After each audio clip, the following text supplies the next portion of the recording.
क्या आप जानते हैं कि बाबरी मस्जिद के नीचे एक प्राचीन मंदिर के अवशेष मिले थे? और ये मैं नहीं बल्कि 2003 की आर्कियोलॉजिकल सर्वे ऑफ इंडिया की रिपोर्ट कहती है। 30 अक्टूबर 1990 में जब कर सेवक ने मस्जिद के सेंट्रल डोम पर भगवा झंडा लगा दिया था, तब एक बंदर ने उस झंडे की घंटों तक सुरक्षा की थी, जिसको लोगों ने भगवान हनुमान का रूप माना था। ये भारत का सबसे पुराना केस था, जिसकी वजह से पूरे भारत में दंगे हुए थे। और इस लड़ाई को जीतने के लिए खुद श्री राम अपना केस लड़ते हैं। श्री राम जन्मभूमि मंदिर जितना सुंदर ये मंदिर है, उतना ही डिस्टर्बिंग इसका पास्ट है। इस मंदिर से बहुत कंट्रोवर्सीज जुड़ी है, जिसके बारे में हम आगे बात करेंगे। पर उससे पहले आइए जानते हैं इस मंदिर के इतिहास के बारे में।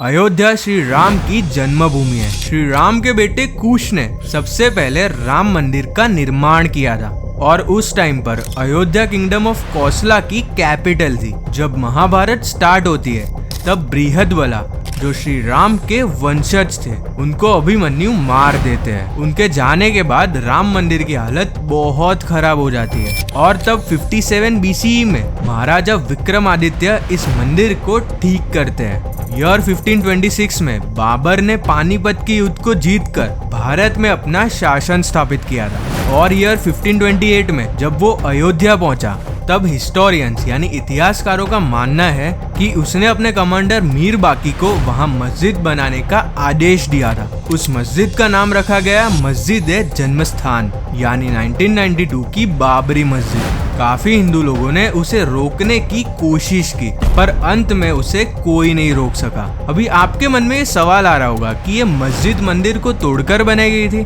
तो इसके बारे में हम आगे बात करेंगे। जब अंग्रेजों का शासन आया, तब हिंदू और मुस्लिम दोनों इस जगह अलग अलग एंट्री से आते थे। एक जगह पर नमाज पढ़ी जाती थी और एक जगह पर श्री राम की पूजा की जाती थी। पर यह मामला गंभीर तब हुआ जब मस्जिद के अंदर राम लाला की मूर्ति प्रकट हुई।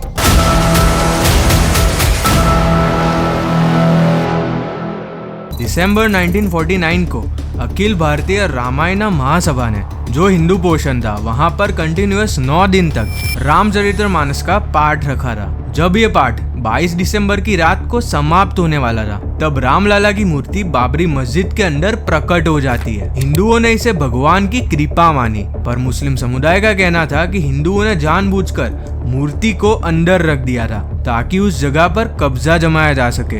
इस घटना के तुरंत बाद सरकार ने पूरे विवादित 2.77 एकड़ की जमीन को सील कर दिया और सिर्फ पुजारी राम चबूतरे वाले पार्ट में पूजा कर सकते थे। सितंबर 1990 में बीजेपी के प्रेसिडेंट लाल कृष्ण आडवाणी राम रथ यात्रा को सोमनाथ मंदिर से स्टार्ट करते हैं। यात्रा का अंत अयोध्या में होना था, बट उनको बिहार में रोक दिया जाता है। फिर भी 30 अक्टूबर 1990 को कर सेवक अयोध्या पहुंचते हैं। कर सेवक वो होते हैं जो निस्वार्थ भाव से सेवा करते हैं। जो विवादित एरिया था यानी बाबरी मस्जिद, वहां पर सिक्योरिटी होने के बावजूद कर सेवक सेंट्रल डोम पर भगवा झंडा लगाने का प्रयास करते हैं, पर पुलिस के पास ऑर्डर था तो वो कर सेवक पर फायरिंग स्टार्ट कर देते हैं। वहां पर मौजूद लोगों के अनुसार कोठारी भाइयों ने एक भगवा झंडा मस्जिद के ऊपर लगा दिया था और एक बंदर ने उसकी घंटों तक सुरक्षा की थी और उसके जाने के बाद ऑफिशियल्स ने उस झंडे को उतार दिया था। पर ये इंसिडेंट को देखने के बाद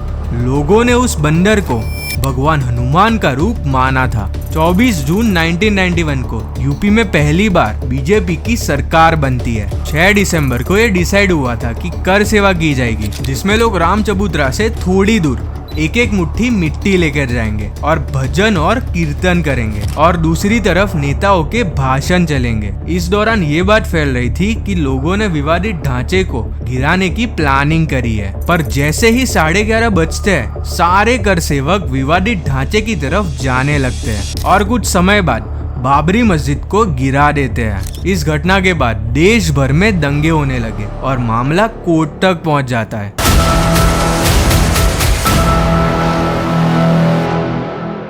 2003 में ASI एक सर्वे स्टार्ट करती है और कोर्ट ने उनको ऑर्डर दिया था कि जो गर्भगृह वाला एरिया है उसको नहीं छेड़ना है।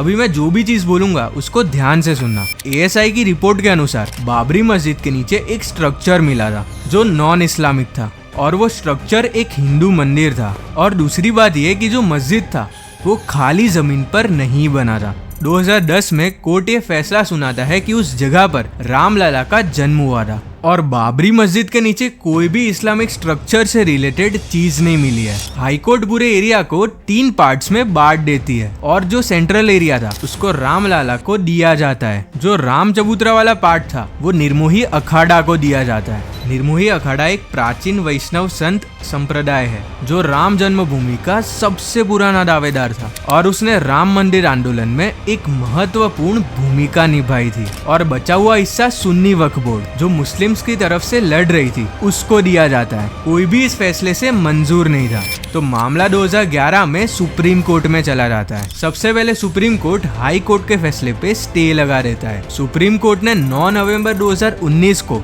अंतिम निर्णय दिया कि ASI की रिपोर्ट सही है और बाबरी मस्जिद के नीचे हिंदू मंदिर के अवशेष मिले थे। जो सुन्नी वक्फ बोर्ड का ये दावा कि बाबरी मस्जिद खाली जमीन पर बनी है उसको गलत साबित करती है। 1766 में एक ऑस्ट्रियन ट्रैवलर ने ट्रैवल नोट्स बनाई थी जिसमें लिखा था कि हिंदू लोग बाबरी मस्जिद के बाहर एक चबूतरे को राम जन्मभूमि मानकर पूजा करते थे। और लास्ट पॉइंट था कि सब कुछ होने के बावजूद हिंदुओं ने वहां पूजा करना बंद नहीं किया। अगर विवादित ढांचे को बंद कर दिया तो पुजारियों ने जो मिट्टी पड़ी थी उसके ऊपर भी पूजा की। और दूसरी तरफ 1949 के बाद मुस्लिम्स वहां नमाज पढ़ने गए ही नहीं। इसी वजह से पूरी 2.77 एकड़ जमीन रामलला विराजमान को दी गई और मुस्लिम समुदाय को 5 एकड़ अलग जगह दी गई मस्जिद के लिए। 22 जनवरी 2024 को श्री राम मंदिर की प्राण प्रतिष्ठा संपन्न हुई और एक नए इतिहास का जन्म हुआ। तो बस आज के इस वीडियो के लिए इतना ही।